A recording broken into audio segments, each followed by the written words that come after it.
Good morning, Padmashri. Morning, Padmashri. I think she's on mute. No, she's on mute only. Yeah, she's in mute. Padmashri, morning. Good morning, Lata. Good morning, class. Morning. Okay, so as requested, let us go through this Mandukya Upanishad. I will skip the first two thing, which is about Atharva Veda. It talks about Om Bhadram Karne Bhi Shunayama Devaha. That we will do it when Bhatt is there.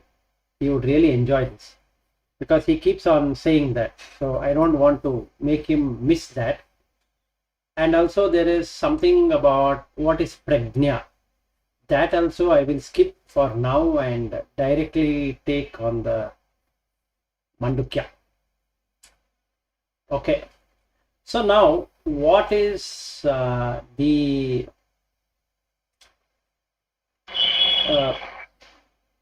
starting point of everything is the question. What do you think is the starting point?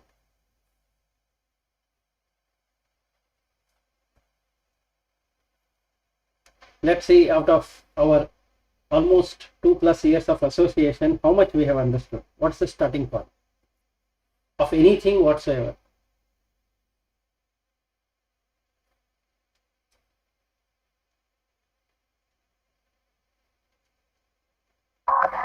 I'm just wondering from which angle you're asking. No, so, any angle, any side, any equation. what? So everything starts with a desire, right? Any action, it starts with a desire, an intention. Okay. No, I think you did not pick up the question right. What is the starting for anything in this world? Not about you. Anything in this world. What's the starting point?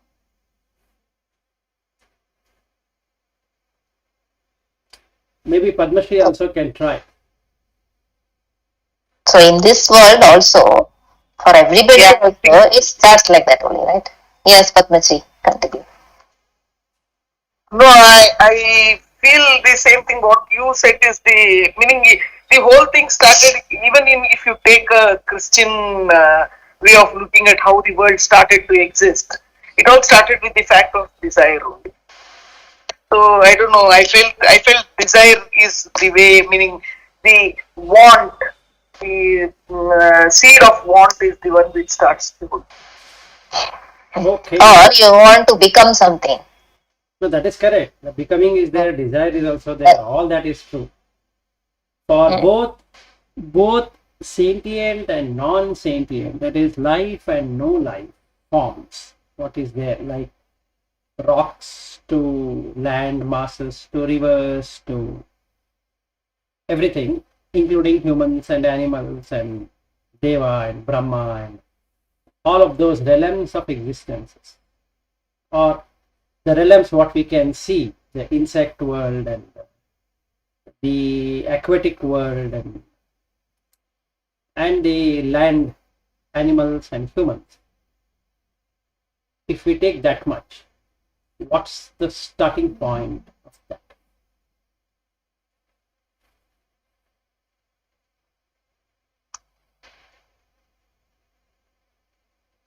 Starting point is the movement. Okay, good, partially right. Can you do something about that movement?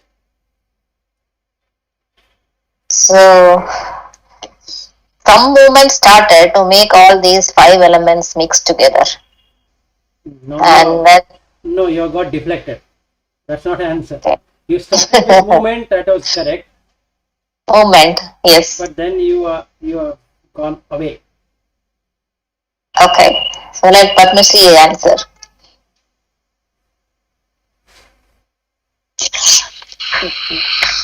Meaning I don't know how to put it, but this one of collection, meaning staying or to be. I don't know how to put it. Just to be together or have attraction of things together. No, Padmashri. It started with some movement, that much I can say. Yes, So equilibrium was was shaken. lost. Yes, equilibrium was lost. Mm. So that was correct. What you started with saying that movement is correct, but then Yeah. you sidetracked. You went way off. Yeah, I went to the intellectual track, yes. Okay, now shall I answer? Yep. I have to only answer now.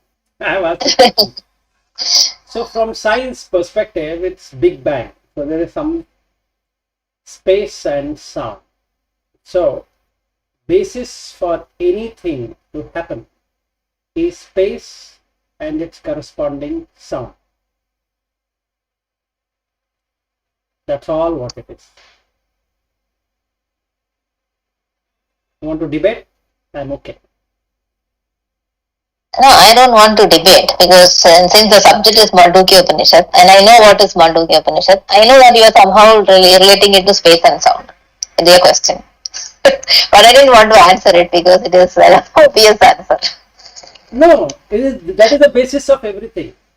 Yeah, I know. It is the basis. The basis of everything is that sound which comes. That I No, don't dispute. yes. So it's not about Om. It's not about Om sound what comes. It is first we need to understand that whether we call it as a Big Bang theory or some other theory in science, that there was a bang.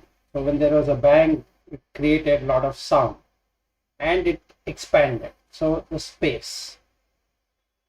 So Mm. when we want to look ourselves as Brahman, then it is space. So you have to get into a state of infinite space and infinite consciousness. That is the dhyana what we are supposed to enter into. Mm. Okay. And then you will see what is this Vaishvanara, Taijasa, Prajna, Turya. 4 states. Yep. Okay. So first and foremost is space. So everything is spatial. So the house and the body, everything we see, whatever we see, touch, smell, taste, is spatial, has space. If we see our own body, wherever Yes, there are holes, yeah, one thing I just want to ask.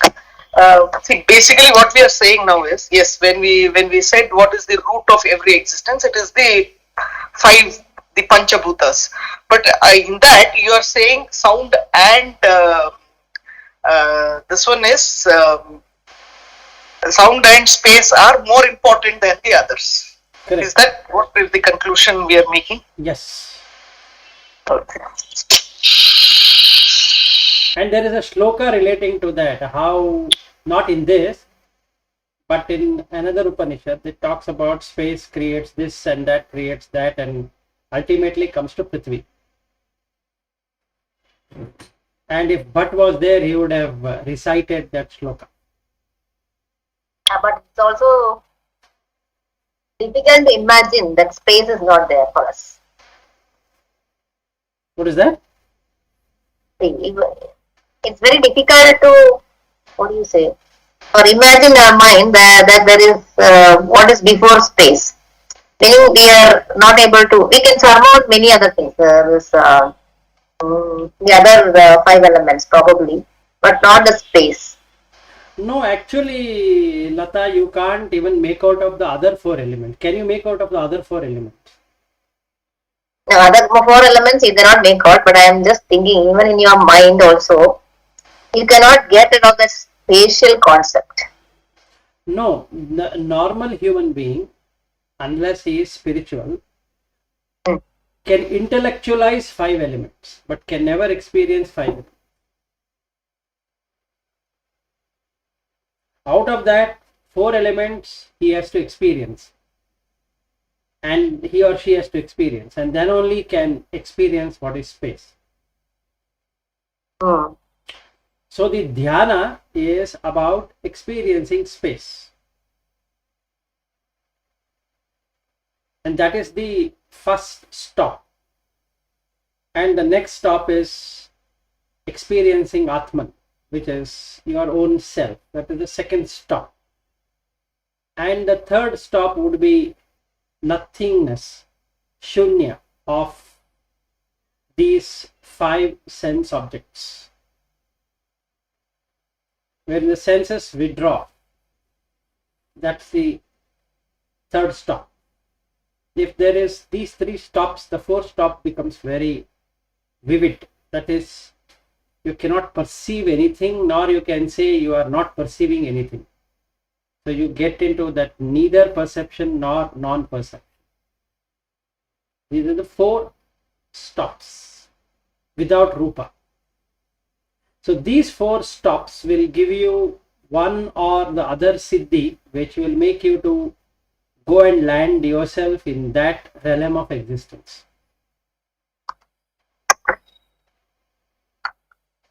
So let us say that is my last breath. So here I breathe last, and then I go into the Brahma realm of existence.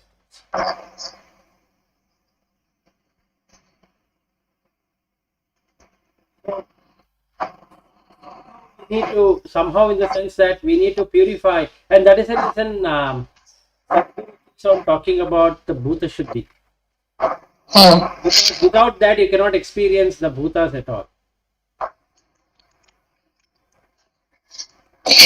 But it's not necessary to experience the elements, right? You No, can you go don't by have to. No, you don't have to. But the Chitta chitta, see, now you have the Chitta Shuddhi, that is, you purify the mind. Yeah. And you can experience the Bhuta, or you purify the Bhuta and experience the Chitta. So you have 2 approaches again. But without experiencing the Bhuta, meaning like what we are doing now, that spatial, to get the spatial, you should first get rid of Prithvi, then you should get rid of Apo, then you should get rid of Tejo, and get rid of Vayu, then you are in Akasha. When I say get rid, means that I have to get rid of the feeling that I am this body, which is the Prithvi. And that Prithvi comes with the modification of, just like the flour and water. The flour has that,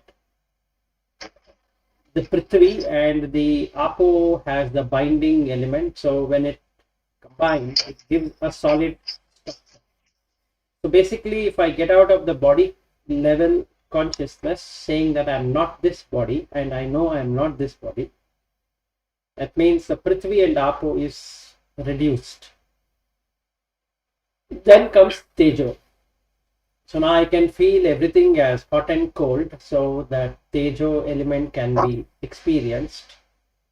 And that helps me to see how the movement is happening. So the breath movement can be seen completely from the starting to the ending. So then what happens is that I am got experienced of these 4. So if this 4 gets experienced in this way, then like that lady who had a brain tumor, something similar to that, a fascinating thing is going to happen, wherein you lose that feeling of the body and the chair what I'm sitting on. It looks one and the same, and the tiles on which I'm sitting on, that looks one and the same. Then the walls look one and the same, and then like that everything looks one and the same, including the stars and planets and galaxies and all of that. And now my mind is in infinite space, and space creates sound. So then I can really perceive sound as sound, because it's just sound. It need not be this sound or that sound, just a sound.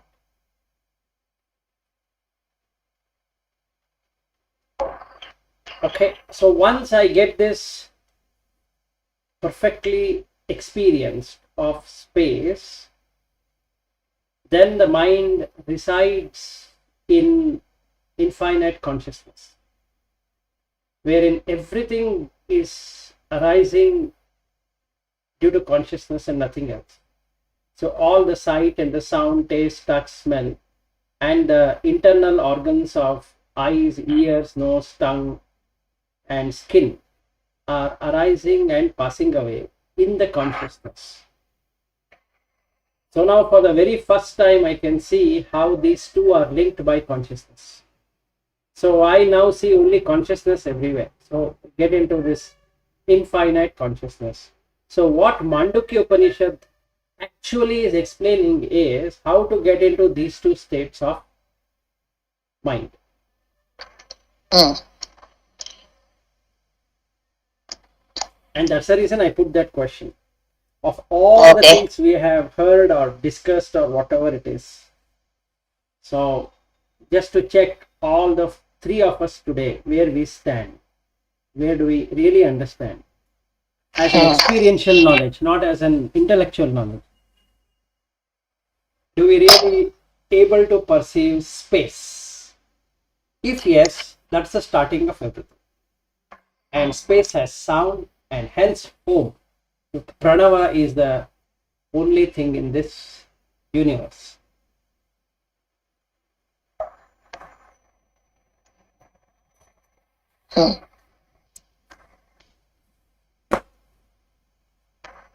So shall I start with the first verse?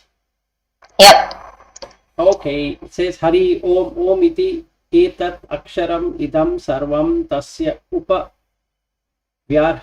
vyahakam. Sorry. Tasyopavyakhyanam. Okay. Upavyakhyanam bhutam bhavat bhavishyat iti sarvam omkarah eva yaccha anyat trikala atitam tat api omkarah eva.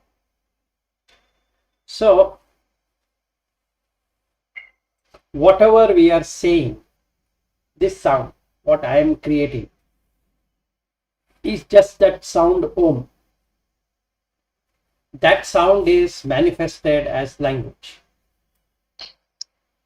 but it's just a sound. And all of this world and also beyond it, tasya upa vyakhyanam, that is a clear exposition, explanation is being starting to unfold. Now, if we don't have that, we unnecessarily take that into or take anything to be past. That is, I was doing this in the past and I'm doing this in the future, in presently, and I'm going to do this in the future. So it comes to that and this. Both are not there because it is just a sound. Neither there is any doer nor anything being done.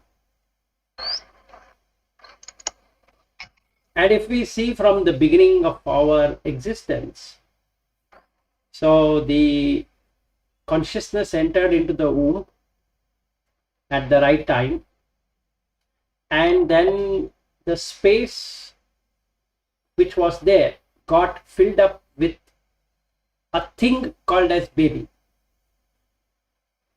and that thing again came out of that womb as a separate being, separated from that mother. So all of us have come through that route. There's nobody here who can say that I did not come through that route.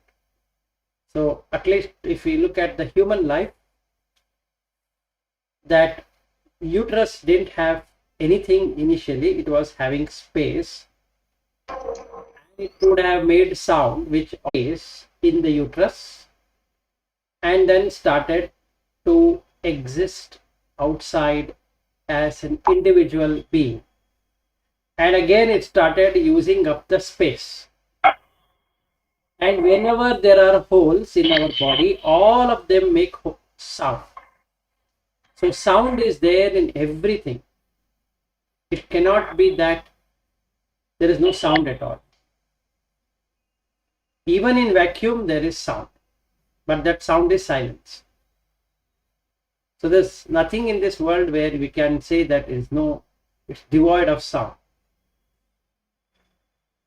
So the human being especially thinks that there was a past and I'm doing this in the present and I'm doing that in the future. This and that creates samsara, wherein understanding that it's only a sound cuts the samsara, because there is no past, there is no thing called as present, and there is nothing of that in the future.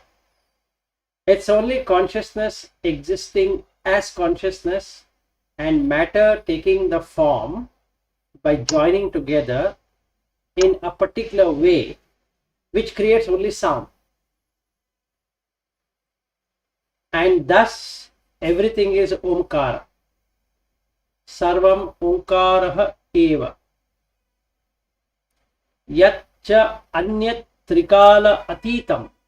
And that which is beyond the three periods of time, that is past, present and future, even that is also due to Om.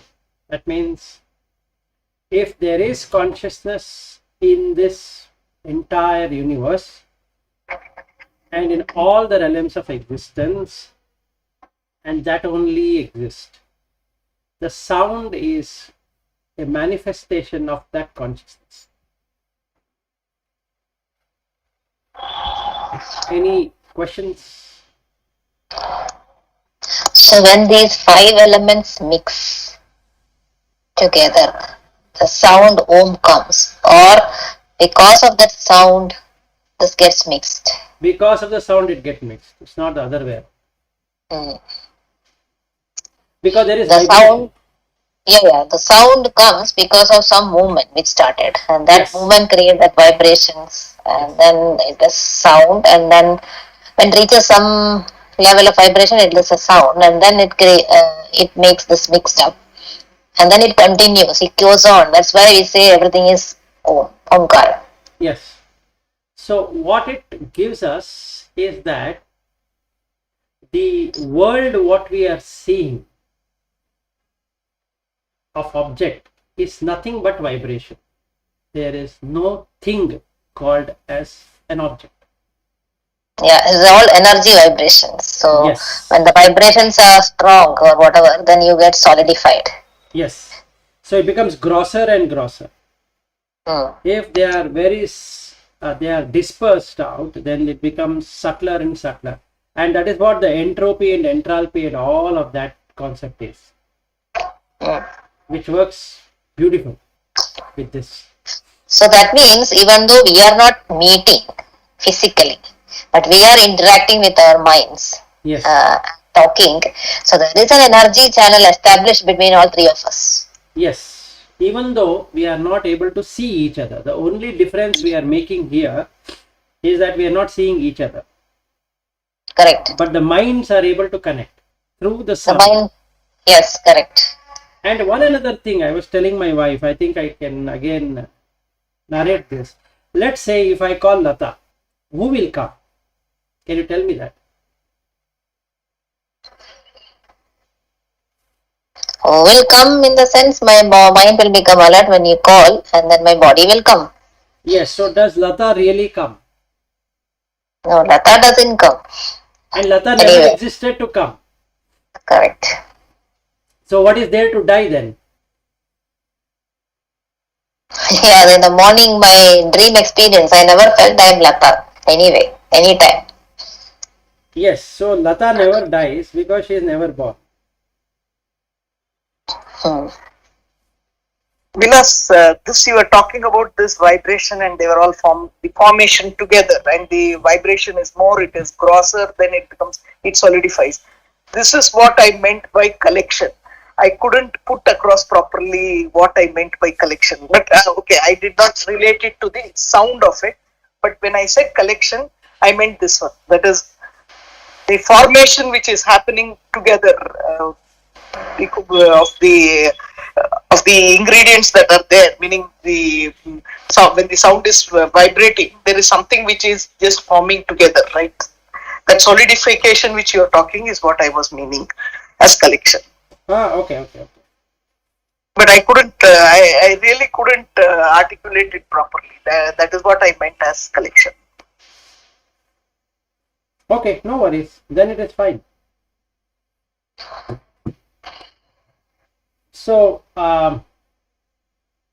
So even in one stone, also this vibrations is going on. yes, the vibration is going on. That is why it is staying as a stone. Yes, otherwise it will immediately disintegrate. Yes. So whatever is integrated is consciousness. Or Yes. rather, whatever we see as integrated part is due to consciousness, not because it really exists in that way. It makes it look like that, yes. Yes, it seems like that, but it is not true. So the rivers and the oceans and the sand and anything what we see is integrated in our eyes, and that integration is done by consciousness. However, matter is disintegrated immediately, meaning as soon as we move out, that was the exercise I wanted all of you to do, is to turn your face from left to right, all those objects will fall down. That is all what it exists. If you really try enough, you will see that disintegration, that very moment.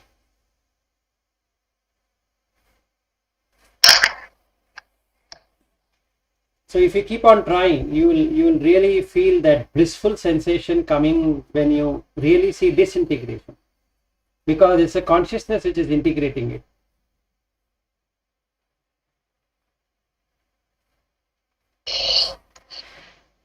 So if we look at a stone or a plant or animal or ourselves, our body, cell structure, different organs, and all of it is not the way it is. It is because of consciousness, it is integrated. The moment consciousness moves out, it gets disintegrated. So consciousness is not permanently sitting there. It is staying there due to condition. But consciousness is consciousness. It's not that my consciousness, it's just consciousness. And that alone exists. Nothing else exists.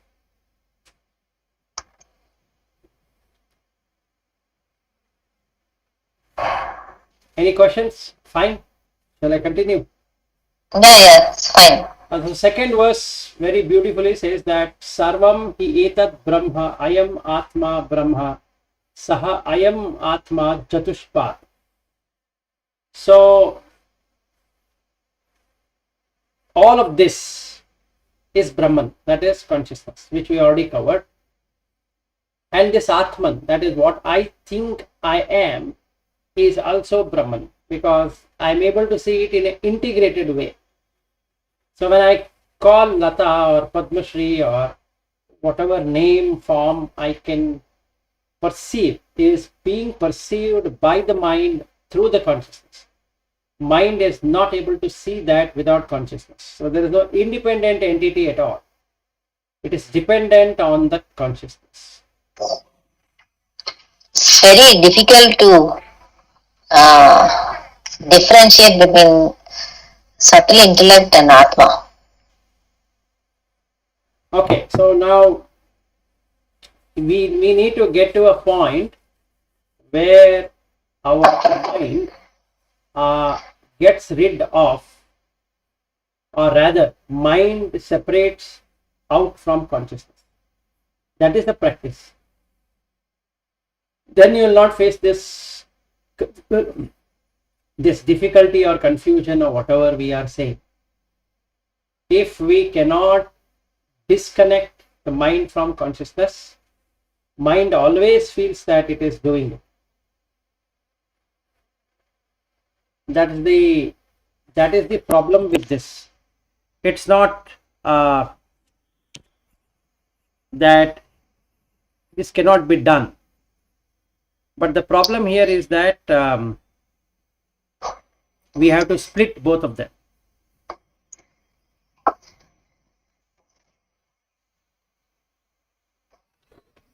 Any questions? No, I think it's difficult to split. Yeah. Unless until you reach some level. So the problem is, unless we split, we cannot experience. Mm. That is the problem. So we might understand it in a very intellectual sense, but we will never experience it. And we cannot remember something what we don't experience. Yeah, so the only thing I experience, the closest I would experience is that I could see the gap between myself and the mind. Sometime back, continuously, I could. Yeah, so that has to be developed. That has to be developed. So if we are able to develop that, it is very nice. So that is the practice. See, now in that case we need to understand what is mind and what is consciousness. Better way to put it.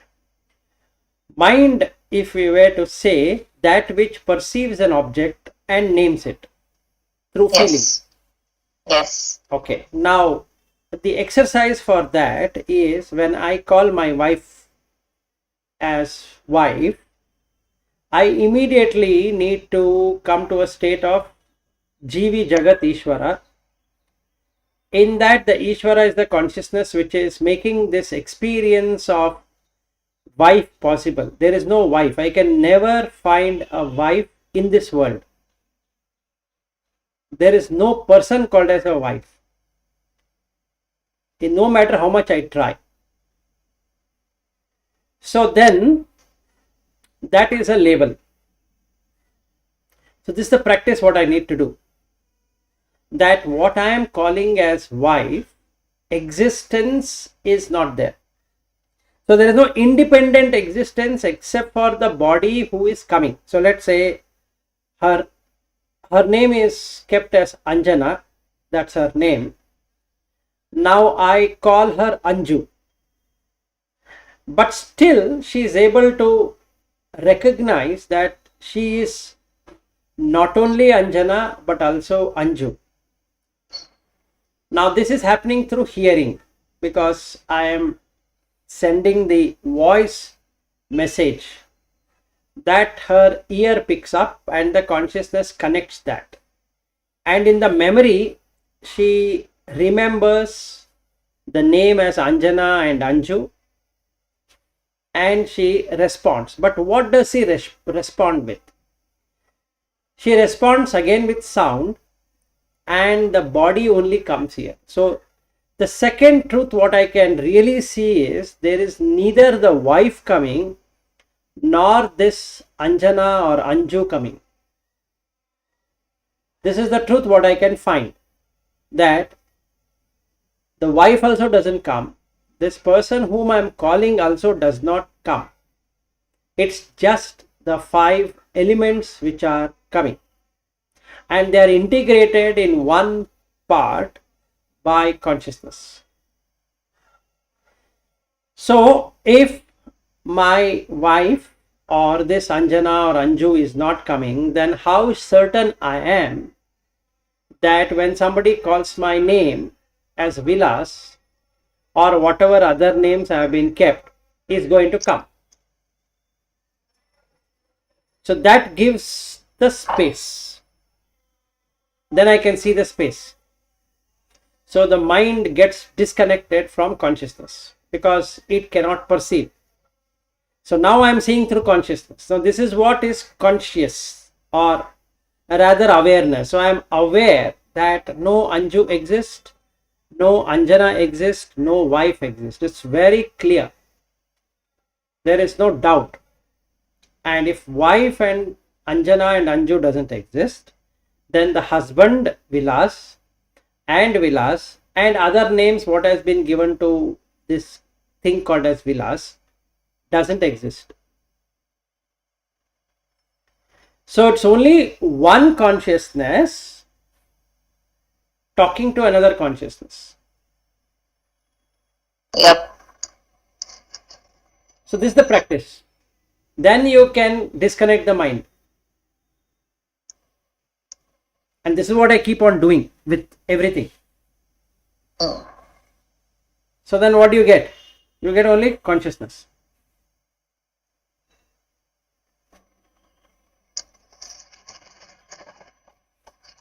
Vilas, can you just repeat the actual process, because I was concentrating on what you were saying, but then I couldn't get the process as to how you consider only the consciousness.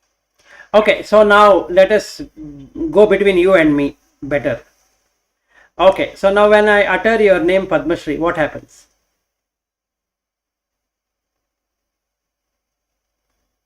So can you tell me what happens when I... Pardon? No, I look forward for the next, meaning I concentrate more on the next few words. Yes. Immediately that is what happens. Yes, so the mind is pulling the consciousness in making it feel, meaning making the mind feel that it is called your name. Now how to split this is that you observe that when I call your name Padmashri, who is coming? Is Padmashri really coming? Or is Padmashri really responding?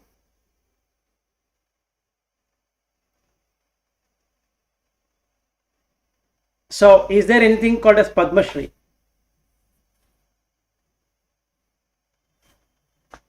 No. So if we are able to really get that, then you will see that in the mind there is Padmashri, but in consciousness there is no Padmashri. Splitting the two of them, every time you hear the name, you start to split it. Yes. You just observe. That is called as a awareness meditation. You just observe what is happening. When the name is called, the named person doesn't come at all. There is no way you can see that person. You'll see the object, but you'll never see the person. But I called the person, I did not call the object. So what happens is, if I call as a mother, that object only comes. If I call it as a wife, that object only comes. If I call it as a sister, that object only comes. But where is that sister and mother and wife and all of that coming? So it is actually, if we see, it's a multiple role played by the consciousness, not by the mind. This is what is observation. The consciousness is playing that role, not the mind.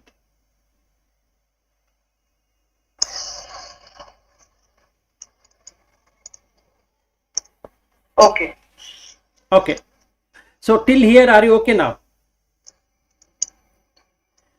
Now you call my name, Vilas.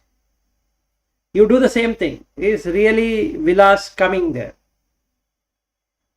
It's the body. So when the name is called, the person doesn't come, only the 5 elements will, or 4 elements will come. Because the 5th element is already taken, that is the space is already taken. So when I walk, I am walking in the space. I am occupying the space. So this body is already in the space. So there is no 5 elements to see. There's 4 elements to see. But however, without space, this 4 element cannot take shape. So the understanding what we get is that any naming conventions we have which creates a form in the mind is unreal. From this message, so you feel that bliss feeling coming to you when you see that the person doesn't even exist. So there's nothing you can lose. If you have something only, you can lose. If you don't have something, what will you lose? And that will be really peaceful. Yeah, that's true. When you feel that you are not the one who's moving from one room to the other room. This is the exercise you gave last time. Yes. So then that immediate blissful feeling will come. Yes. Because even though whether you realize intellectually whether you are this is unreal and all that, they never came to my mind like that. But that immediate blissful feeling came when the moment I realized that I am not the one who's walking. Yes. It's only the body moving, but not you moving there. Yeah, so that feeling immediately came. But then the thought like this is real, unreal, that never came. But that blissful feeling That's okay. came. Whether you get that or not, the blissful feeling will come. Yes. So the output is there immediately. You don't have to wait. Yeah, it is instantaneous actually. Yes. So the truth is always there. Mind covers you have to just see it. Yeah. Correct. So the mind covers that up because the mind covers up because that it is named. So you are searching for that name. Yes. So the death is the named death. The 5 elements will disintegrate as soon as consciousness moves out. And I don't know where the consciousness went because consciousness is there everywhere. So I can't really say where it went. So now I am in distress because I cannot let go of it. So this is the second truth, what you will experience. This is a practice. Then you can see. It's very difficult to get. But then once you get it, you cannot miss it. You will never miss it. Yes. In anything you do, you are there in that. But you have to establish it also. It's not that once you get that is there. No, you have to practice it. No, you have to practice it all the time. Yes. All the time. Then only that gets manifested in the sleep time. Otherwise, some unnecessary thoughts will be running around. Okay. So this is the practice. And then you will experience a second verse, which is Sarvam hi etat brahma ayam atma brahma saha ayam atma chatushpat. It has 4 quarters. So now we come to the 4 distinct pada or pada. That is steps. So it's like going on a hike. So now he is asking us to get into the hike. So before we hike there, we need to know what it involves. So we have microcosm and macrocosm. Okay.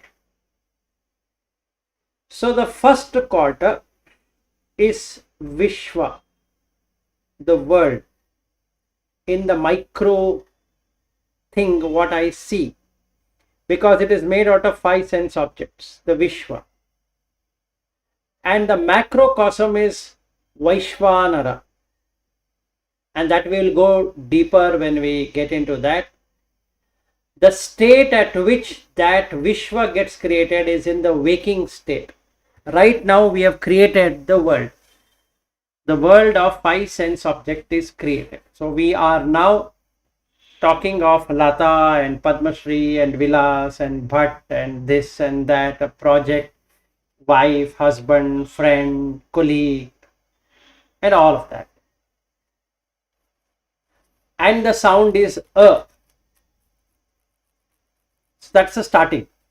So with that you begin the journey of this world.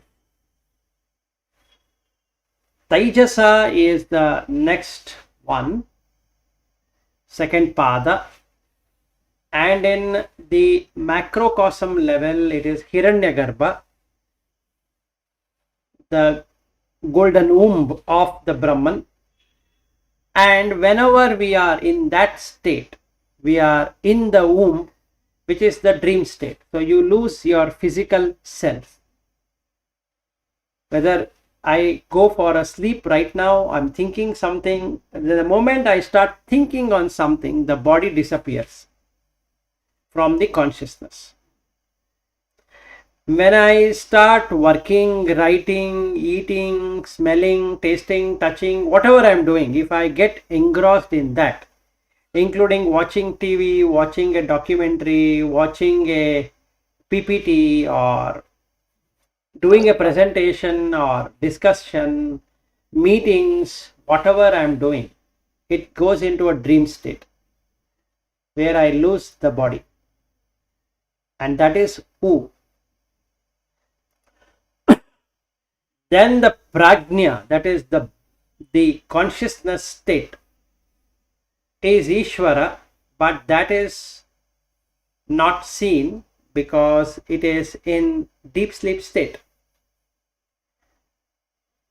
This deep sleep state can be experienced right here, right now, when we go and ponder deeply on a subject where any object coming on the sense door is not recognized at all.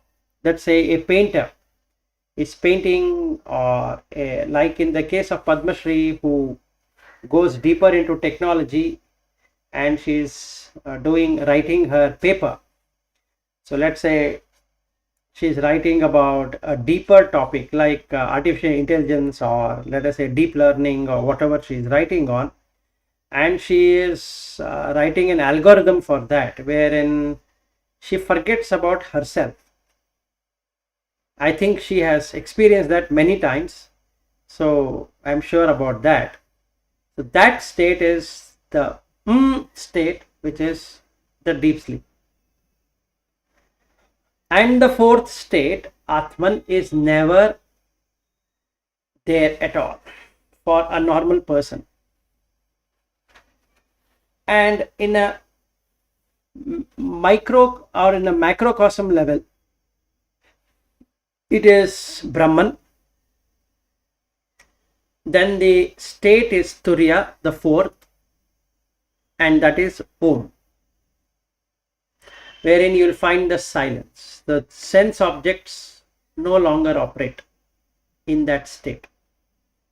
So the relationships no longer exist. What I mean to say is that, like the example I gave you, when I call Anjana and Anju and the wife and all of that, I know very clearly they are not there. And even though I have opened my eyes, I don't see them coming.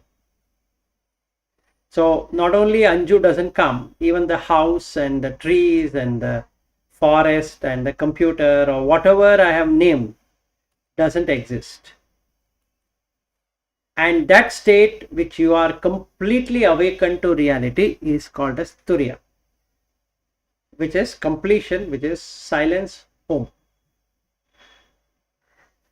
Any questions on these four padas?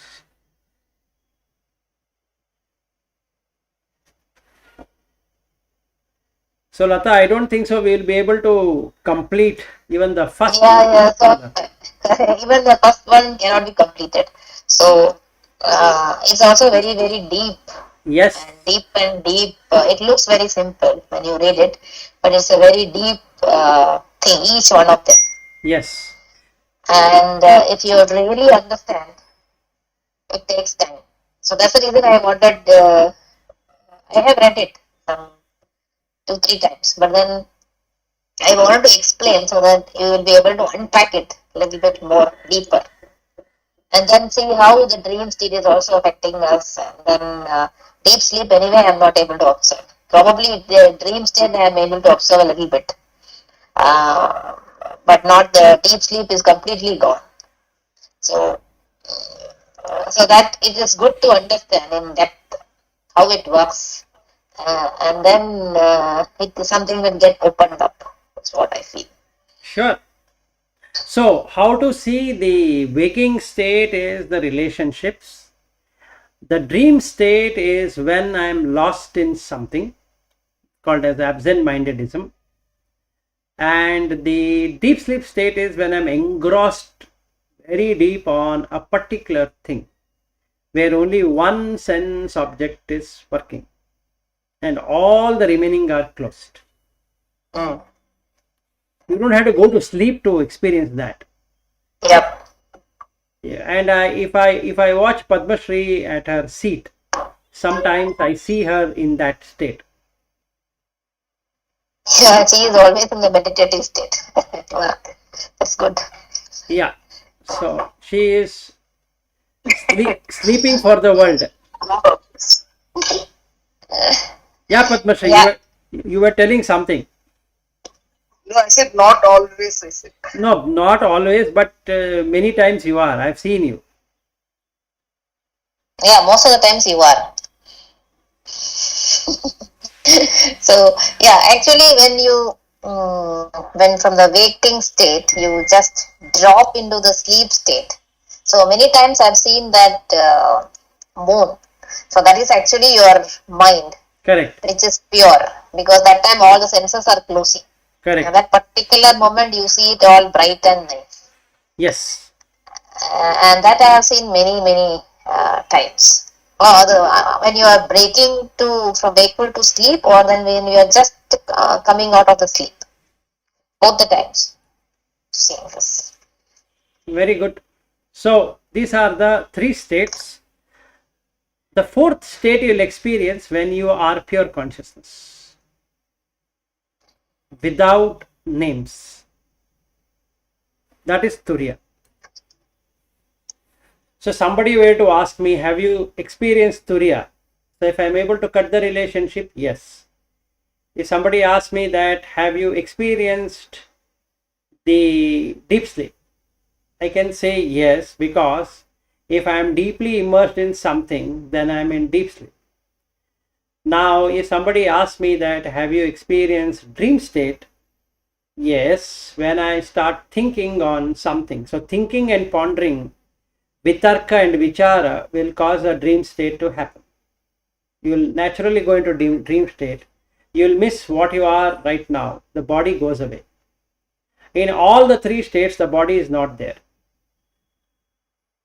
Only in the waking state, the body is felt. That too always not felt. Most of the times you don't feel, right, the body is there. You're Because just you are in dream state already. used. Yeah. Lata, the transition from a waking state to dream state is instantaneous. Correct. And in I fact, think yeah, go ahead. everything is instantaneous, right? Everything is instantaneous. But this Moving is, from yes, uh, this is more instantaneous. Like if you look at our brushing of teeth, yeah. it's automated. Yes. Going to toilet is automated. Taking Yes, bath so is, we are doing all that in the dream state only, I feel. We are almost yes, always in the dream state. yes, we are always in the dream state. And sometimes we go into the deep sleep state when you are engrossed in some things. And then probably only for the minimal things we are in the other, the body awareness is there. Yes. Yes. Even when you are eating also, sometimes it is not there. Most of the times it is not there. Only when you are really doing something with your body, then only you will be aware of the body. If you really want to see what happens, you have to see ladies when they are watching the TV serials of their choice, and you give them a plate to eat, so you'll have fun. I'm not only talking ladies, even gents will do it. So let's not only corner the ladies or women. All human beings who are engrossed in TV or news, or while reading paper or reading something of their liking and eating, you can see that they are instantaneously in the dream state and deep sleep state. They wouldn't know what they're eating.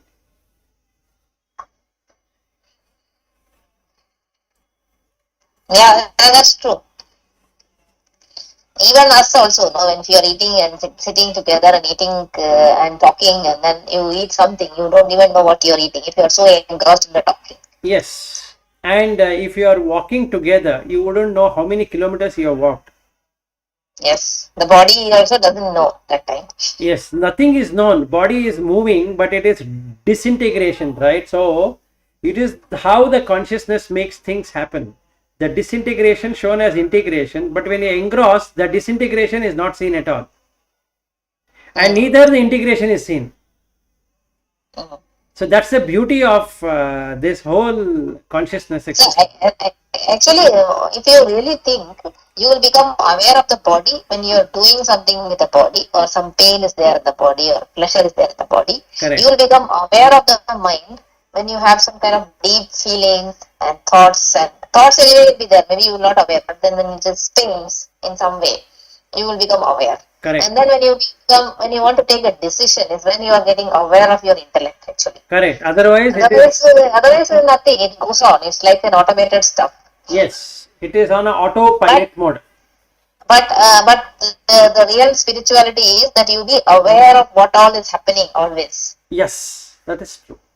Because all of that is done by consciousness, not by the mind. Yeah. See, the awareness means that you are looking from that presence point of view. I would consider it as presence. I don't know what else I can mention that as. Yes. So that presence point of view, and that presence you miss because you are engrossed in whatever, either the body, mind, intellect, whatever is working at that point of time. Yep, that is true. So sometimes when I sit and contemplate, I feel, oh yeah, it's so near, but that it's so far. That's the feeling I keep getting. Yes, it is near yet too far because we are using the mind. The moment you get the mind, correct. you are there. Sometimes when in between and all it comes, and that blissful feeling comes, I know that okay. But the moment the blissful feeling comes, the mind will come running to say what that is. Yes, because it wants it. Yeah, it wants it, so it comes running. So then you will be out of it, and then again you will go into it. Again, the mind will come back. So that goes in a cycle. Yes, because that you are in bliss is only known by the mind, right? Yeah, I was about to tell you that. Yes, I was about to tell you that both being in bliss and not being in bliss is identified only by the mind. Identified by the mind. Yes, that's right. So the moment you say you are in bliss, that means the mind came and identified that. Yes, exactly. That is why I am coming out of it. I understand that. But my mind keeps coming back. But then it comes back and then comes and goes. It's there. So you can also feel that you are suspended. But then you realize you are suspended after you come back. Correct. And I don't know what I am trying to say is making sense or not. No, it is making sense. So should we go? You're right. Yeah, go ahead. Now my question is, how much time do you have? No, I said exactly what Lata said is very true. Meaning, the moment you start to feel, then it is not there.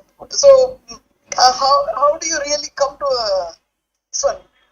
It is better not to feel. That means. No, you will feel. No, you will feel. But the thing is that you cannot explain, and the moment you know how to explain, that means you never felt. So it is a oxymoron. Correct. Exactly. So that is true.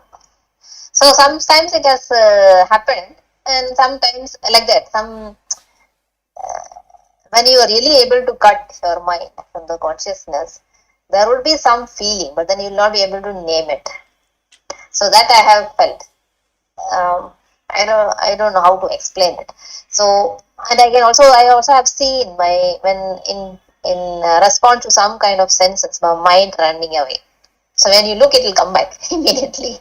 Correct. If you are not aware, it will go. It will go and on and on. Then suddenly you remember, then you come back. But then the moment it goes, so all that is possible. But then I think I am not working, putting effort. Once I know what exactly it is. So my intellect is satisfied. So I am just sitting because I know that how to do it. when I want to. So I'm not doing it. So that's also some kind of, I'm just trying to ponder over myself. Why I'm doing like this. Okay, so my question is, how much time do you have? Should we continue or what do you want? Vilas, I need to step out actually. Okay, then we'll all step I out. need to go to office at 10 o'clock. So Okay, so then when Bhatt is there tomorrow, we can continue on this. yeah. So we can continue. So it'll be good to really deeply understand. Sure. And I feel that once we understand it, it'll be much more easier to do some other kind of.